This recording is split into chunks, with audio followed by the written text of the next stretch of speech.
Hello student, let's read the question.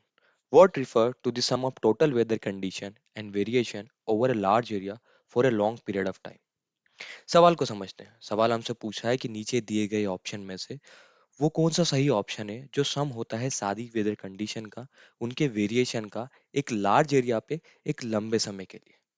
पहला option है हमारे पास मॉनसून, दूसरा है क्लाइमेट, तीसरा है वेदर, चौथा है इन्वायरमेंटल इफेक्ट। तो इसका सही आंसर रहेगा बी क्लाइमेट। आगे क्लाइमेट किस तरीके से सही आंसर रहेगा इस चीज को समझने के लिए हमें वेदर को पढ़ना पड़ेगा। वेदर का मतलब होता है किसी भी गिवन पॉइंट पे किसी भी समय पे वहां की एटमॉस्फेरिक कंडीशन क्या है, उसे ही हम वेदर बोलते हैं।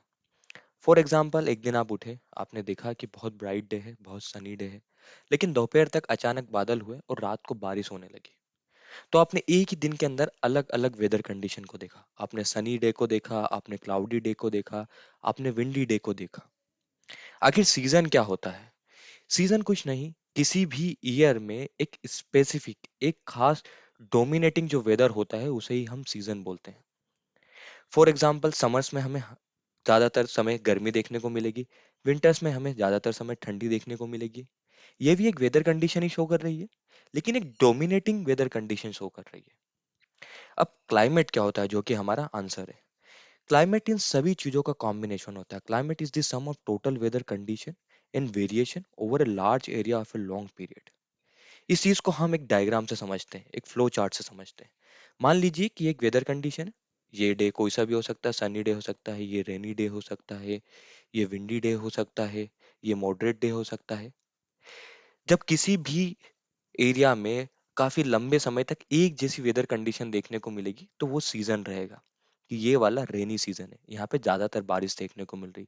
ये वाला सीजन विंटर सीजन है, ये वाला सीजन समर सीजन है। लेकिन क्लाइमेट जो होता है वो इन सभी का कॉम्बिनेशन होता है एक लॉन्ग पीरियड ऑफ टाइम के लिए। जनरली हम 30 साल को इसका टाइम पीरियड मान के चलते हैं। इसीलिए वेदर में आप देखेंगे कि काफी बदलाव होता है छोटे मोटे समय में। जैसे कि मॉर्निंग में कुछ अलग वेदर हो गया है, सुबह टेम्परेचर 24 डिग्री था, शाम तक शायद टेम्परेचर जो है वो घट के 6 या 7 डिग्री पे भी आ सकता है। तो ह्यूमनली हम इतना जो है वो टॉलरेट कर सकते हैं। लेकिन क्लाइमेट में स्लाइटली चेंज, 1 या 2 डिग्री का चेंज भी हमारे लिए बहुत ज्यादा नेगेटिव इम्पैक्ट ला सकता है। और यही हमारा की कॉन्सेप्ट है कि क्लाइमेट जो होता है वो काफी लंबे समय के लिए ऑब्जर्व किया जाता है, 30 साल के लगभग।